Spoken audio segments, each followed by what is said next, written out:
we're going to be just talking about grab bag of different things, conversational, a little bit different. I think you have a great pulse of what's important in men's health and what, you know, the conversation that the younger people are talking about, what people are interested in. This is the Man Up Podcast, a doctor's guide to men's health.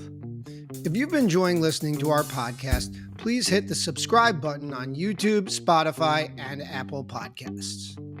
My name is Dr. Kevin Chu, and I'm joined as always with my co-host, Dr. Justin Dubin. All right, so we are here at AUA, and we are actually very honored to be joined by, you know, Justin, I think we could say one of the giants in our field. Yes, absolutely. Someone that Truly. we look up to, Dr. Jesse Mills. And we're going to be talking about, the title of this episode is Man Talk. And Justin put on his IG some questions, just, fielded from our listeners. What do you want to hear? And, what kind of advice on certain topics? And that's what we're going to be talking about, right? Yeah, we're going to be just talking about grab bag of different things, conversational, a little bit different, because I think you have a great pulse of what's important in men's health and what, the conversation that the younger people are talking about, what people are interested in. But before we get into it, tell us about yourself. Tell our listeners who haven't heard or met you. Kevin, Justin, thanks so much. And my presence here has nothing to do with the fact of how bad I lost at blackjack yesterday. I owe you guys a lot of money, so I understand this is an unpaid gig, but at least our debts are square after this. Is that right? It should be. Okay, should cool. Be. Good. I didn't get the cool white shoe memo either, so I'm sorry about that. But we'll set this straight. I've been doing this for over 20 years now, so I think I finished fellowship with Larry Lipschultz, the true legend in the field. I'm sort of a mini legend or a branch off of the Lipschultz tree that goes back a couple decades. So I finished training in 2007, been in practice solely dedicated to men's health ever since the beginning, and started in Denver, Colorado, and headed up a men's health center for a couple years, and then got an opportunity to go out to UCLA. And so since 2015, I've been a professor of urology at the David Geffen School of Medicine at UCLA, directed the men's clinic at UCLA Health, and excited to announce to your audience and my mom that we have finally done good, and we are opening up a brand new 11,000 square feet solely dedicated to men's health within the UCLA Health brand center that is opening in less than a week. So amazing! Congratulations. So it'll be open by the time that people are listening. It'll be open, exactly right. That sounds great. So yeah, we're expected to be able to increase our access to care and provide high level evidence based men's health care and sort of protect men from some of the less savory men's health aspects out there in the world, and give them really the evidence-based care that they deserve, and I hope move that agenda forward of men taking better care of themselves. It's great. We're honored to have you. So, Kevin, let's get it going. All right. So one of the first topics that our listeners want to know more about were nicotine pouches, such as Zyn. Zyn's very popular with the newer generation. So they've really gained significant popularity over the last few years. And in many ways, they've replaced vaping for younger men. So, what are your thoughts on nicotine pouches impacting testosterone or male infertility?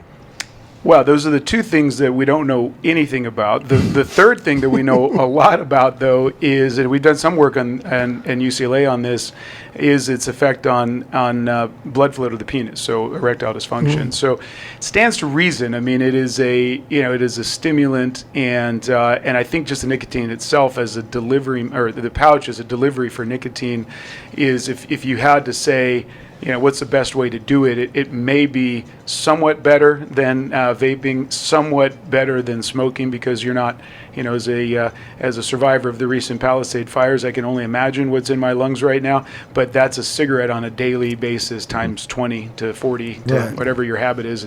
Walking through the casinos here makes me a little PTSD for what we just survived out in California, just smelling that smoke.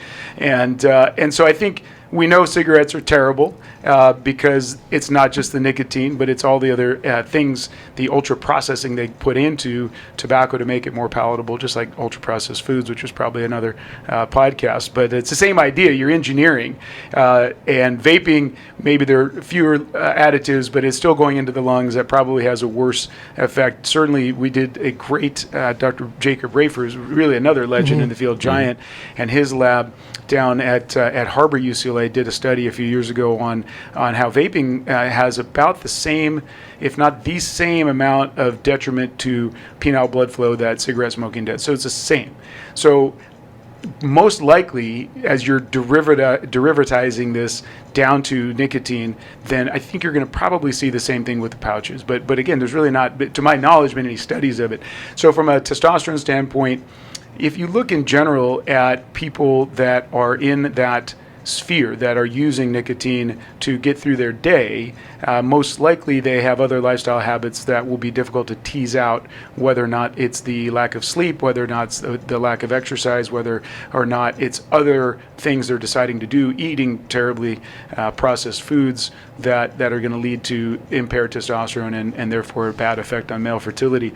But yeah, I mean, it's kind of interesting because it is being touted as the sort of the healthy alternative to getting your nicotine delivery. And certainly, within Washington, D.C. these days, it's having a moment, it's definitely having a moment in the bro sphere that that this is like you're having your cake and eating it too. And I doubt we're going to find that. Yeah, I mean, I think there's no real good data on nicotine pouches, but what's interesting in like the Norwegian country, snus has been used for a really long time. It is a tobacco, it's more of a tobacco with nicotine product. They did show that it still impacts your fertility. It does have impacts there, but at a lesser degree than smoking and vaping. And I do agree. I think that there is something inherently going into your lungs causing this inflammatory process. But I have had these patients that cannot stop vaping, they can't stop smoking, and I have recommended that they go to the nicotine pouches as at least a way to start transitioning off. And I prefer that they don't do anything, but I think that it has to be better with less tobacco and all these other exposures. Yeah, I mean it's the heroin to methadone. Do you want to be? That's true. Do you want to be part of the? Do you want to be part of the like? Look, dude, I get it. You can't get off the black tar, right? Yeah. You just can't. It's too delicious, and you're just. But what if we just started with a little bit of methadone? Maybe then you can hold down a job, or maybe you can pay a mortgage or something. But I think to me the fundamental issue with men's health in general, right, is what is driving that behavior in the first place. In other words, we don't come out of the womb jonesing for nicotine. Right? Is it like, I played baseball growing up and most of the guys on my team always had a little, Copenhagen between the cheek and gums, and we got that advertising and, that was the cool thing to do. So I get it. It is that you're always seeking something. You're thinking some stimulus, or you're trying to replace something that isn't there for you already. And that's sort of the slippery slope from tobacco to anything else out there. And I know it's not a gateway. I'm not saying that you start vaping and then you say, no, I'm going to cut back to pouching, and then all of a sudden you're thinking, Oxy sounds pretty good. Right. I doubt there's literature for that. But again, it's that there is that what is missing in your life that makes you want to jump onto this. Do you think that you have an idea? I have no idea. No. I have no idea what that is. I think for nicotine, and I think for caffeine, for example, which I may be guilty of, I think it is that you're probably overprescribed in your daily activities, and it does give you a little extra something, and then it becomes very Pavlovian in that, that's what the Jones is, right? And you're thinking, oh man, God, when is my next pouch? And it's so much easier to do that than, get out and smoke a cigarette. And so there's a facility, and it's the most addictive substance known to mankind, right? It's I don't know. We learned this in medical school, but let's make it up. It's 10 times more addictive than cocaine. It's just nuts, like how the nicotinic receptors are just, even if you're naive to it, and you get over that initial puking and then gut dumping that happens, you're like, you can't live without it. It is so hard to quit. But I think it is that initial, God, I wonder if I could just do this and maybe it'll help me, just get through the night. How many people did you guys know in residency that chewed or it was huge. Maybe you did too, but it was it's not zero. There are a lot of docs that are doing that. Zero. Kevin, you? Did you know? I mean, See, it in was our cigarettes. residency- I saw a lot. No, I saw in med school it was a lot of cigarettes. Cigarettes, A lot of But you can't people- do that in the hospital. So There was it was at the medical school. They would go outside of the Right. out of the library, Stand and like just 10 stand feet outside away 10 from the feet from building library and- and just chain smoke cigarettes. Absolutely, and I did have a couple friends do a lot of dip during med Yeah. school too because they're studying and they're Right. Sure. It's something to do. For me, I actually did sunflower seeds. Yeah, as an yeah, there you alternative. go. Yeah, you're So like I was, a reformed baseball yeah, player. exactly. I get it. Yes. I couldn't taste any. I still messed up the taste in my mouth because everything was just salted all the time. Yeah, But, I loved the sunset. I played baseball quite a bit growing up, and that was great. Something get that salt and it just digs yeah. into the side of your and that's good stuff. Yeah, All yeah. right. Well, that's I think relatively healthy, although it's a seed oil, so Seed oils are very probably controversial, your omega-6 levels are probably going to kill you. So you got to do something to get your omega-3s up if you're chewing sunflower seeds. So there is that. I can't imagine the cancers you're subjecting yourself in that sunflower exposure. All right, so let's transition to the next question from one of our listeners, and this is actually talking about peptides and the longevity space. People love it. So we're going to talk about something called BPC 157. So why don't you talk to your listeners about what BPC 157 is, and are they good for you? Can we just take a beat on I'm sure there's somebody in the audience that doesn't know what peptides are. I mean, can we just back up? Yeah, start from the beginning. Yes. Because I think peptides are like talking about supplements, right? That Yeah. like, this is blanket. What was the first commercially pharmaceutical peptide? You guys know? I don't know. I got no idea. Insulin. Oh. 1921 or something like that. Insulin's a peptide. Yeah. Wow. It works, right? Insulin It works. really works. Saved a lot of lives. It's a good supplement. What about stuff that you guys prescribe all the time? HCG, it's a peptide. Yeah. Creatine is a peptide. I mean, so I think it's so funny because it's such a catchphrase, right? They're Right. like, "Oh, dude, bro, I'm on peptides." Yeah, man, cool. So we'll get around to BPC, but I think. First of all, it's that lack of understanding of what it is, and it's the shiny new thing. But peptide, the data, BPC, for example, or kisspeptin, I mean, those are kind of the big ones, PT141, Yeah. maybe those ones get on the news. They've been around for at least 30 years. I mean, and the literature around it, and all the IGF-1 derivatives, of course, too. But the clinical efficacy really never manifested itself in our literature. And so it really, maybe the heyday was in the late 90s when everybody was thinking peptides, these ones, especially things like BPC for joint health and recovery and all that stuff, because of incredibly small preliminary data. And then it fizzled out. So you can think a couple things happened, right? Either fizzled out because it didn't work, fizzled out because they lost funding, fizzled out because there was not enough clinical efficacy to go to a larger study, so it didn't work. Or there was something wrong with it, So those are kind of your options when you go from insulin, which works and is a multi-zillion-dollar industry and has saved millions of lives over the last century, to something like BPCs or any of these new derivatives. That I think the problem with it all is we have an amazing treatment for most of what these peptide derivatives are, and it's called testosterone therapy.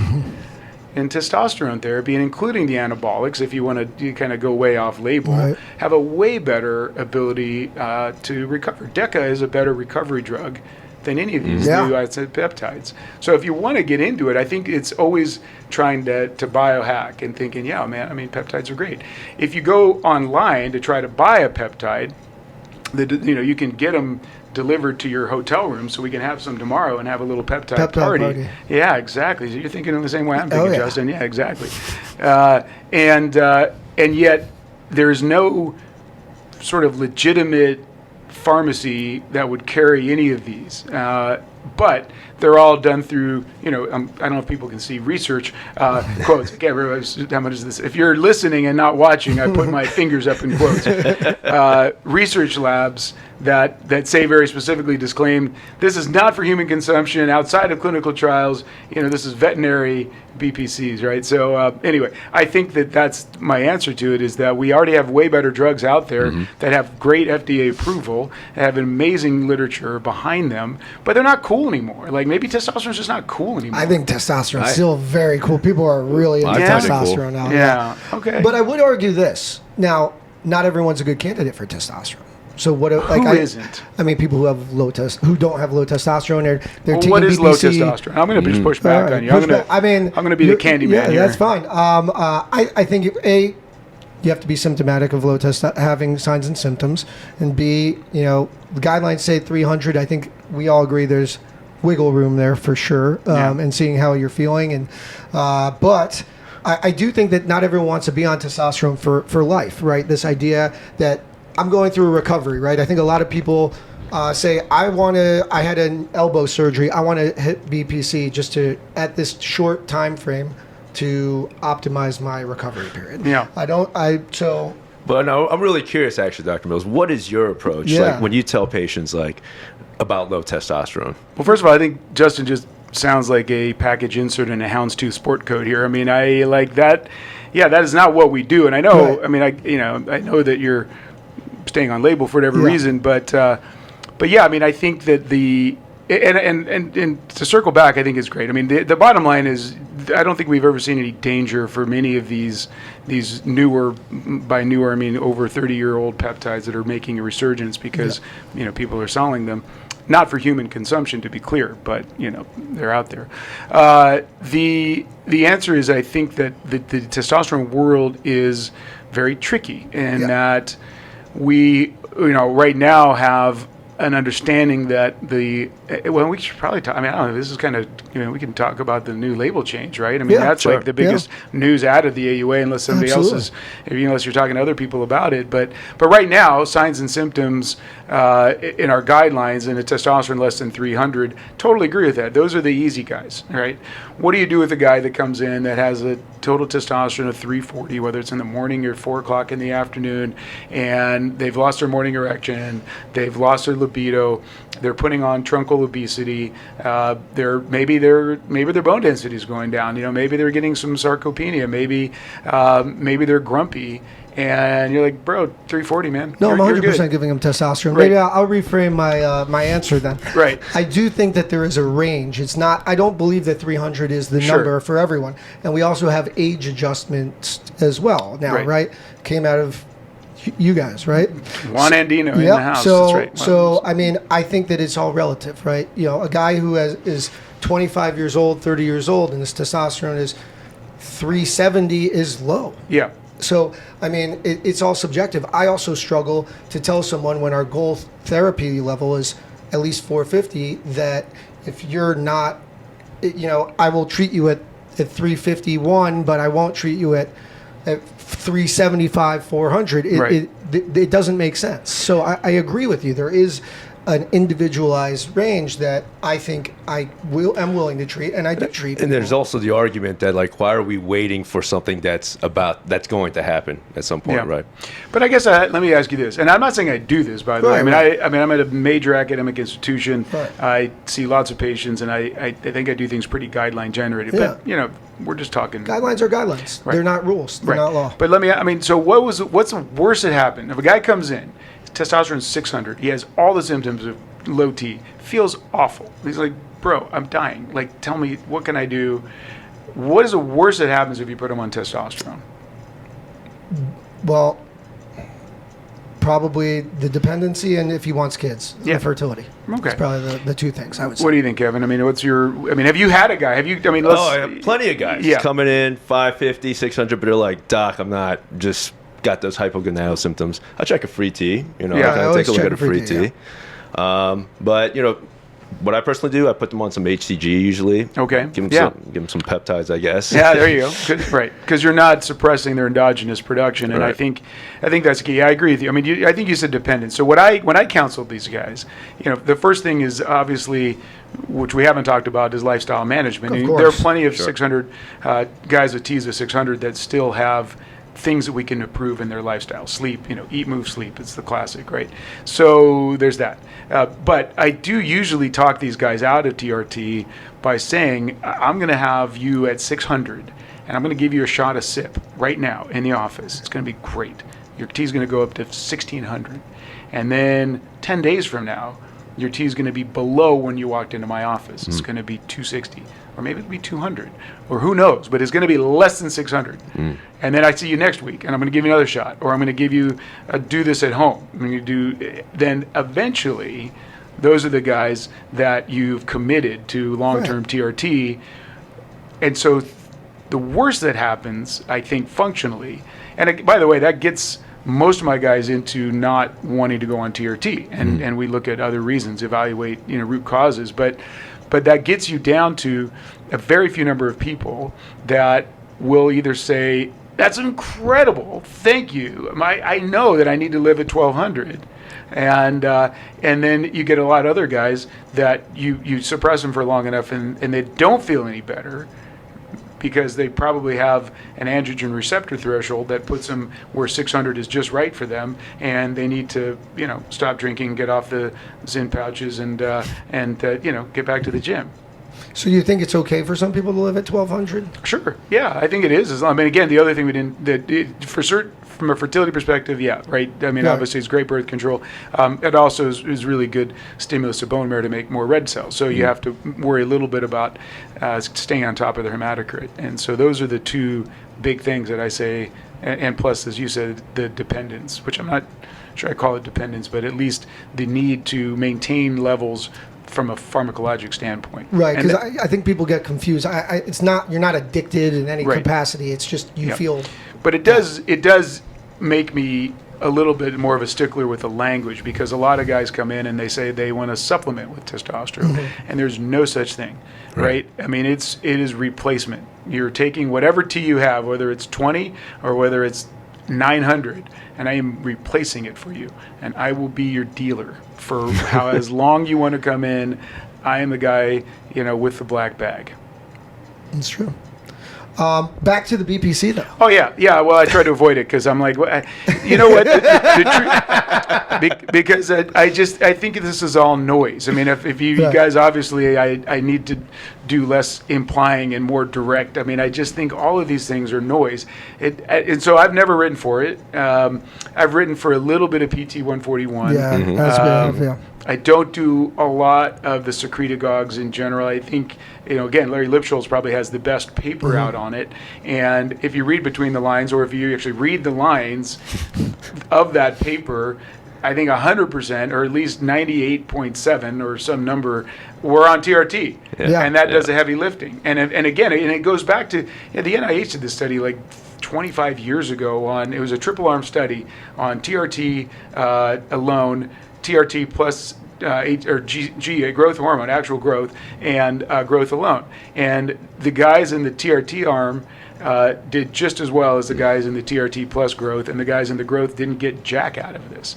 And I remember telling this, in fact, this came out right after I was starting to be a fellow with Larry, and we had one patient who was just a totally just yoked kind of guy, right? He was like a BMI of 40 and a body fat of 3%, and he was just a dude, right?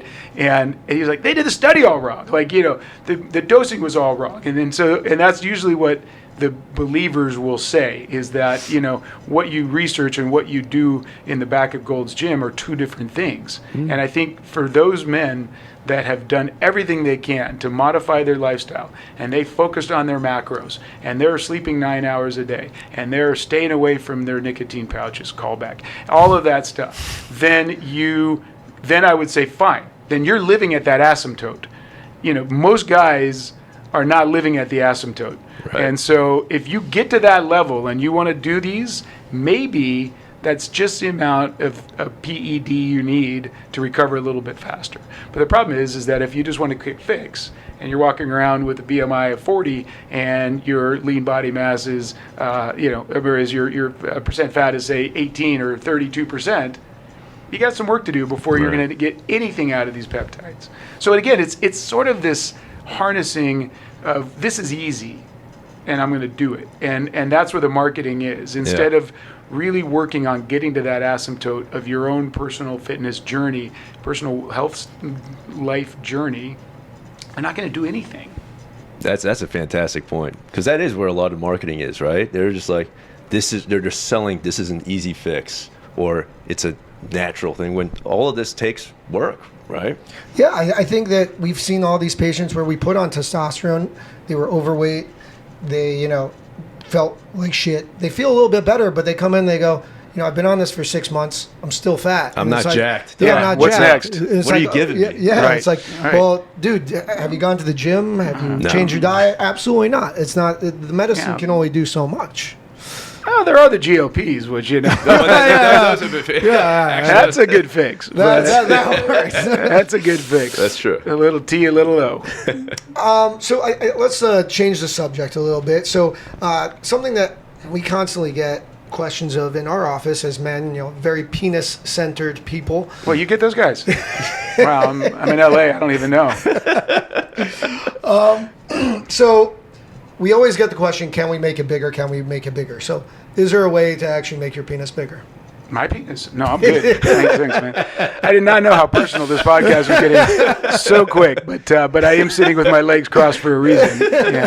Yeah, that's why good. I'm covering mine. Yeah, with that's the- right. I'm glad we have security here. Well, what do you? I mean, the quick answer is not really functionally bigger. Right. Can you make it bigger? Cosmetically? Yeah, of course. Sure. Yeah. Yeah. Unpack that for me. Yeah. I mean, I think that when we're talking about girth, we can definitely make it look bigger. There's Sure. surgeries that some people have offered that can make it look bigger. Flaccid, make it look bigger, maybe with, a surgery. But I think in general, the answer is if we can make your penis longer in a safe manner, we would all be billionaires, because I think a lot of people would be doing it. Well, and we'd be doing the world an amazing service. I mean, I think, the body dysmorphism, we've cured body dysmorphism in almost every possible way, right? I mean, from breast augmentation to, bariatric surgery to any kind of plastic surgery, face, nose, whatever doesn't look good or right on you, we have a cure for, but we don't have it for the penis. And part of it is because it is such a complicated functional organ that to do it, to make it more functional, it's not ever going to be a surgery. It's going to be some kind of genetic therapy, right? It's going to be, how do we turn on the DHT receptor again, or how do we not turn it off in puberty? And how do we say, look, son, I'm going to sit you down. We're going to have a discussion here. As you get older, some guys are going to talk about your penis. And I know you're only 12. And right now, you're packing a tight 2, maybe 3. But would you think you would want to have a bigger penis someday? And what is your 12-year-old son going to say? Dad, this is... What are you asking me? First I of want to all? go play ball in the yard. Yes, and should I be calling CPS now? Right? But that's the time when you would be able to say, how do we keep that DHT receptor active Right. a little longer? And that's going to be a discussion you have, pre-pubertally, and afterwards it shuts down. So, right, can we figure out how to make that open up again so that then you can bespoke a penis? And I think until we have that, there are a lot of men that truly suffer, and it is, as much as we make jokes of this in comedy and everything else, I mean, this is a devastating condition for a lot of men that are desperate. They've been penis shamed, and it really isn't fair in the grand scheme of this world. If you are unhappy and you truly have a penis that is not comparable to other penises that or that your sexual partners have known, it can crush a guy. Yeah. So I would love to see some way to do this. And until that time, if there's something satisfactory a guy can do, then I'm all for it. Yeah, I think that one thing we can at least counsel people on is to not lose what they already have.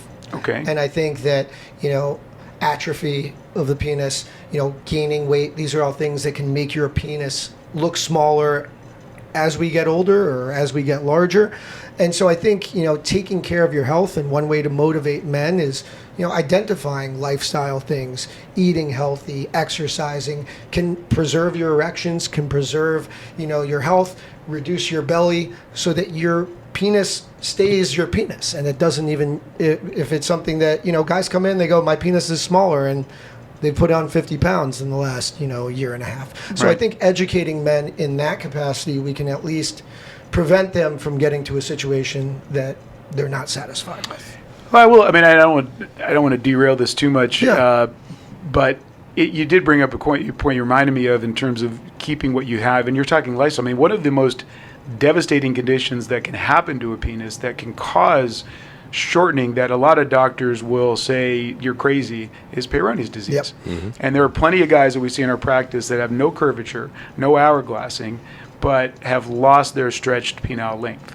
And so we do have to sort of identify the physiologic pathology from the psychologic pathology, and then they always mix. Again, I always tell anybody when they come in and say my ED is psychological, I'm saying if you took any guy that was getting normal erections and then said, boom, one day you're not going to get erections anymore, that is a physiologic response that has obviously psychological ramifications. And Peyronie's, same deal. I mean, you have to acknowledge that, right? That something, not just a curvature, but the fact that you've lost penile length is one of the most devastating things. Because this is a guy that used to have an ideal penis, and now he doesn't, and there's nothing he can do for it himself. It has to be done by a medical provider that is comfortable with that. And I think, so it is identifying what it means. And that's where some doctors maybe don't do a good job of listening to patients and meeting them where they're at. That's a great point. I think it's important, though, for our listeners that, doctors that are selling you on the idea that they can lengthen your penis, we don't have that.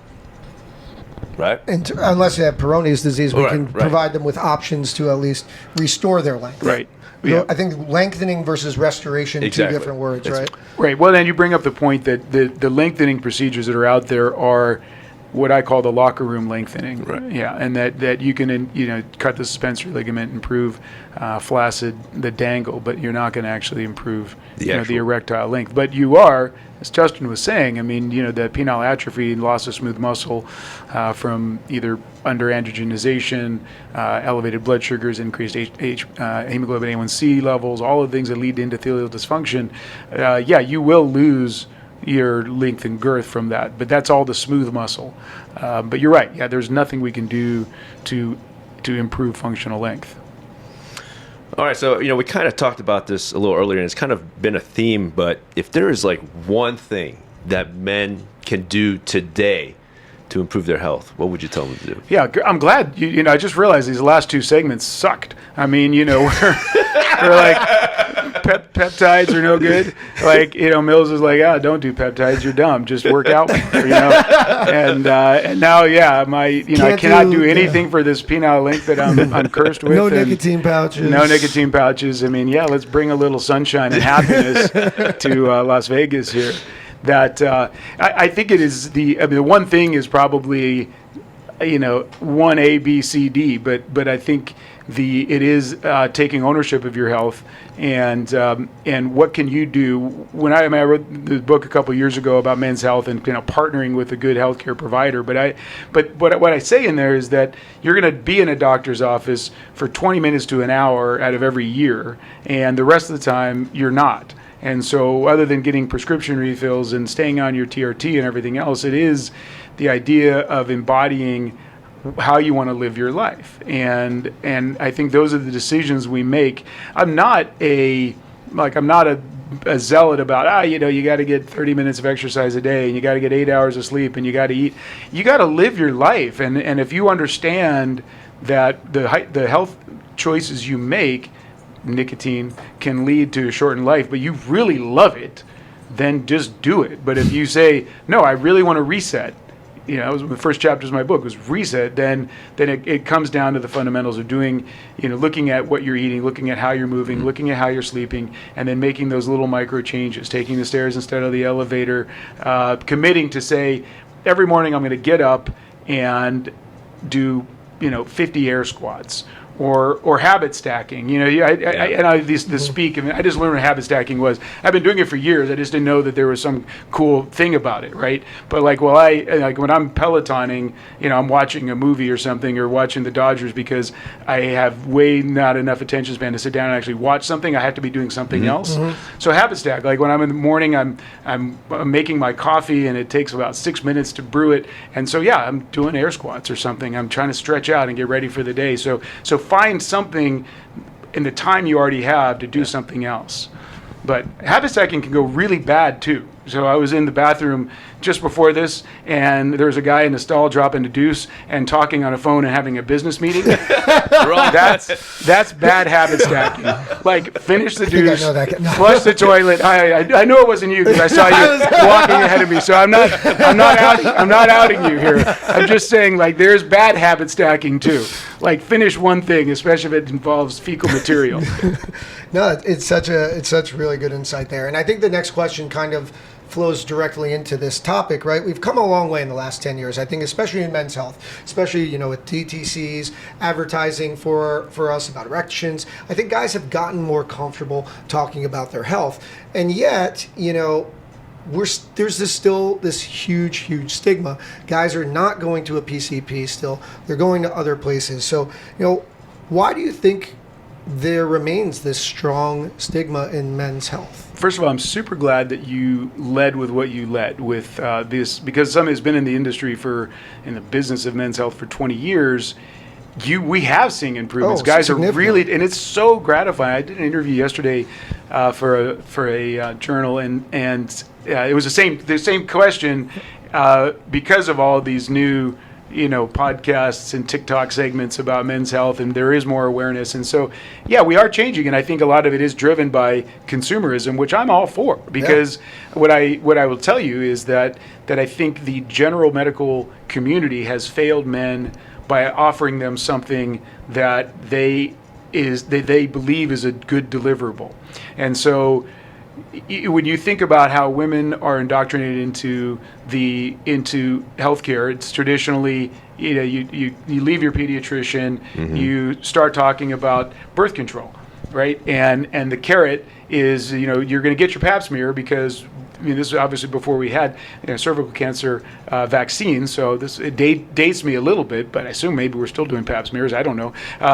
And you get your OCP, right? So now you get your value add. You're like, I have to go meet with the doctor so that I, you know, can be sexually responsible and still get a check-in. We don't have that yet. I mean, again, we're working on it, right? We will have a male pill someday, and maybe it'll be the same deal where you get your blood pressure checked, you get your testicular exam, you do all your screening. We do at that age, but we don't really have an incentive to go to the doctor. And by the time we do, we've already developed maybe a decade or 2 decades of things that can be bad. Nicotine pouches, for example. You're not sponsored by Zyn, are you? I should be careful to say. I think that's out the window. Yeah, okay. I'm sorry, guys. We were trying. Sorry. Yeah, I will try to make it up to you somehow. Let me shill anything else for you. You got a good peptide that needs a sponsor? I'm your guy for that. But I think it is that the value add is that you have to meet guys where they want to be met. And where do they want to be met? They want to be met with great sexual ability. They want to be met with feeling good at the gym. And that's sort of where we meet men's health. And I always say that I work as a reverse primary care referral system. And so I had a fellow a few years ago, you guys know very well, Denise Asafua-Jay, who's at the University of Chicago now, but she did a study. Still writing the paper, but that's between me and her. Because, you know, typically you do the paper while you're still in fellowship, but she's been out for a few years, but, you know, I can't stop not publicly shaming her for this. But because it's a beautiful study, and it looked at how men access healthcare system. And so I guess I'll embargo the data because I swear the paper's coming out any day. But the bottom line is that up to 90% of men see a men's health specialist without having a primary care doctor, because they're coming to us because they want to do something to make them better. Fertility, testosterone, sexual dysfunction. So if you see that and then you say, well, what if a guy comes to you? Let's role play. I mean, so hey, I'm walking into your office. You know, you're in South Bay, and I'll say, hey, Kevin, I want to go to UCLA because everybody knows me there. Let's pretend that I'm still 40, and I come into you with with erectile dysfunction. I'm like, Kevin, I'm not getting it up anymore. I'm not sure what's going on. I mean, I'm working out, I'm eating well, I think, but what are you gonna do for me? Talk to you, get a good history, do a physical exam, talk about your goals of treatment. But 40-year-old, I'd probably really focus on the history and physical. It's try to identify if there's like a psychogenic aspect to it, and maybe check your hormonal levels. But that's kind of where I'd start. Probably. Yeah. Okay, good. So you're actually doctoring there, which is great, because you might pick up something, right? You might pick up that my cholesterol is 240 or that my A1C is 6, and you're like, it probably isn't just in your head. Right. And we did that paper a few years ago. 20%. That's right. We did that paper, and we found a significant number of guys with pathology that were coming to us purely for the chief complaint of erectile dysfunction. And we found, in fact, we even found abnormal sperm parameters in 20% was the number you were quoting. Yeah. Up to 40% of the time, we find something wrong with the guy that comes in with the chief complaint of ED. And so that, to me, is a reverse referral, right? I say, look, bro, I don't know what to, I mean, your A1C, metformin, something, but hey, how about you establish primary care? And at a major medical center, it's fantastic, because then I can see these guys that wouldn't otherwise come to the doctor, and we can start to build them a healthcare team. That's beautiful what we do. But if it starts with the primary doc, which is the shaggy dog story of what you asked me originally 30 minutes ago, is why do you think it's not happening? Because it depends on why you're going to the doctor. So if the guy goes to the primary care physician, maybe he's doing it right. He says, I have a family history of heart disease. I should get my cholesterol checked. Yeah. He may not either have time to or bring up maybe some of his sexual dysfunction. Right. And it's a huge burden to put on our primary care system, where our reimbursement keeps getting worse and worse every year for seeing patients. We don't get paid as of 2023 for time spent anymore when we see it. So we get paid for seeing lots of patients, and if I spend 45 minutes with you or I spend 5 minutes with you, I still get paid the same amount. So you got to make those 5 minutes really count. And I think that's key, is that we should put the burden of this on men. And I think when you do that, then they are going to look for other ways of getting the care if they can't get into a primary care physician. And I think that's where DTC comes in. And I think you can do DTC beautifully. I mean, I think that's, why not? This is America. We're consumer driven. We get it. We want deliverables. And so you can come up with a platform that I think is really good for patients, really good for the healthcare system. And I think that's that's the goal. But again, I just think awareness is out there. There's still a stigma. There's always going to be a stigma. I think about my fertility practice in Los Angeles, and I think about the number of guys I see for subfertility that don't ever want to share their story. I had NBC News came into me with an interview a couple weeks ago about, actually it was about peptides, believe it or not. It was about peptides, and then it turned into a whole DTC because the Wall Street Journal put out that thing on Roe and Hims and the PF post-finasteride syndrome, and now that's like blowing up, and the FDA is saying, oh man, this stuff is going to cause impotence and it's going to cause other things, and we had this whole discussion about DTC, and I think the market is there, but doing it the way that it can be done, where we don't do doctoring like Dr. Chu just did in my visit, is gonna, you're gonna leave this giant gap, and I say, so anyway, I think we're there, but it's still diseases that people suffer in silence, and the point of the NPC story is that I need a little bit more. What peptide helps with memory? I can't remember, but we need. But the point of we need one. That's right. Was that they said, hey, we would love to get one of your patients on camera to talk about their story, and I asked a few guys, and no way in hell, they're not going to do it. Even for me, they're like, yeah, Mills, you're doing a great job. Thanks for being my doctor, but I don't want anybody to know that you're my doctor. Yeah. It's the classic problem. And I respect that, obviously. Yeah. I always say it always shocks me, as you know, in your practices too, when I get referred from a buddy for an IPP, for inflatable penile prosthesis. We're like, you got to see Mills. He's great. He did a great job. And I'm like, wow, how does that happen? But if I'm an orthopedic surgeon and I do a good knee on somebody, I'm going to have 50 of their golf buddies waiting in my lobby to do their knee. But not so in our world. Well, for the fertility thing, I find it also interesting because things like on socials, the fertility journey for women is so big. Like these fertility, like women struggling with fertility or, having a miscarriage, like people share their stories. And no one does that for men's health. It's because, and honestly, women take the brunt of it either way, right? And it's just so interesting how public fertility is on the female side, and there's just everyone's quiet on the male side. Right. It's just, I don't really have an explanation for that. I think because it affects our manhood. It affects the fact that, think of how many couples that you've counseled over the years where it's a second relationship, the woman's been primarily fertile with somebody else, no problem. And these guys, if you get them alone without the wife in the room, man, dude, that's rough. You're like, I can't even have a baby with this woman. Yeah. Who already has babies. So you talk about penis size, and comparing that, fertility is just as much of a third rail for guys.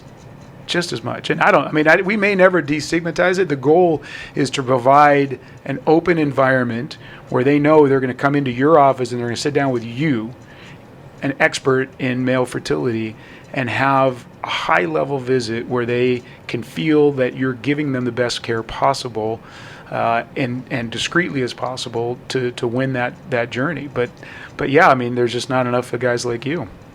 Yeah. That's great. All right. So I think that I wanted to talk about this idea of declining testosterone, decline in fertility rates. That's still one of the reasons why I think men's health has become so popular. Oh, yeah. Other than DTCs, right? I think it's the narrative that you see online. What are your thoughts on both of these topics, right? Declining in fertility, declining testosterone levels. Is it something where we really should be worrying about? And how do we approach this? Yeah, let's get back to the asymptote again, right? So for sure, we are seeing decline in sperm parameters, and the first thing that comes up is environmental parameters. The carpet that we're on is full of phthalates and bisphenols, right? And we're smelling it in, and it's getting into our balls along with all the microplastics in our hair gel and our shampoo, and so now like our testicles are full of microplastics, and they're full of bisphenol, and they're full of all of these phthalates and everything. But our bellies are still full of ultra processed foods. Yeah. Right? And it starts in the belly, it starts in the gut. And I think that's the thing, is that we want to look for something to blame for these declining sperm counts. And the environment is so easy to blame because, we're not living in an idyllic world without plastics and without hydrocarbons floating around everywhere and without climate change. But again, we got to focus on our damn macros. And I think that's where the conversation starts. And the other aspect of this is that we are seeing declining fertility because we're getting older when we're waiting to have kids. And there are a lot of developed countries that have negative birth rates, but a lot of that's by choice. I do this joke I practiced in Denver for a few years, where when I looked at my vasectomy data, the average number of kids and guys I was vasectomizing, there's like 3.4, right? Colorado. I go to LA and it's like 0.6, Yeah. Why? Because, you got private school in LA, you got a mortgage, and you're living in a 2-bedroom, 1-bathroom house in Venice because you're cool. And I'm sorry, that's you, Kevin. I'm sorry. I don't know. Kevin's having PTSD right now. Whoa. Bring down the average of that. I'm so sorry to make it personal so fast. But seriously, that's the reality. And so there's probably nothing wrong with a lot of our fertility, but we are realizing it's really expensive. Yeah. And we're not 18 and 20. We're not getting married when we're 18. We're not having our first kid when we're 22. And so that's part of the argument. Now the sort of the environmental reproductive doctors out there have great data, in Denmark and Sweden and all these longitudinal. That's where it all comes from. And so some of it may be methodological if you're on the no side, that the sky isn't falling, but some of it probably is real. But again, I think what we're also seeing is all this complete disruption of our normal, what our body habitus should be in this country, and what our habits should be as well. We don't walk 6 miles a day Right. to go get water and put in a bucket and come back in, and we don't we just don't do what we used to do that our genome is programmed to do. So I'm not surprised. But the aging sperm is becoming a much bigger issue every day, and we know that, and we know from just looking at the DNA fragmentation data, for Right. example, that we think elevated or more brittle DNA is responsible for early term pregnancy loss, probably difficulty with capacitation, and all the other things we need to make a pregnancy. All of that is probably related to age, and I'm in California when I'm seeing 60-year-old guys that are still trying to be fertile. It's a different population than when I was in Denver. Yeah, I have that population in Miami all the time. There you go. So Yeah. it's you don't have completely anybody under 70, you don't? No, I have Yeah. 85, I love that. 90, I love that, though. 25-year-old wife. That is, I mean, somebody's It's a winning. culture. Somebody is winning. That's true. I don't know. Any other questions? Well, actually, one last question I want to ask, because Justin and I always, we've talked a lot about the environmental stuff, and I just want to know how you counsel your patients on Yeah. because there's shampoos now. Plug, we are I guess, are we sponsored by Modern Mammals? Maybe. Sometimes, a little plug. shout out Modern Mammals. But how do you counsel patients on controlling for environmental? Because that's a question I get. Yeah.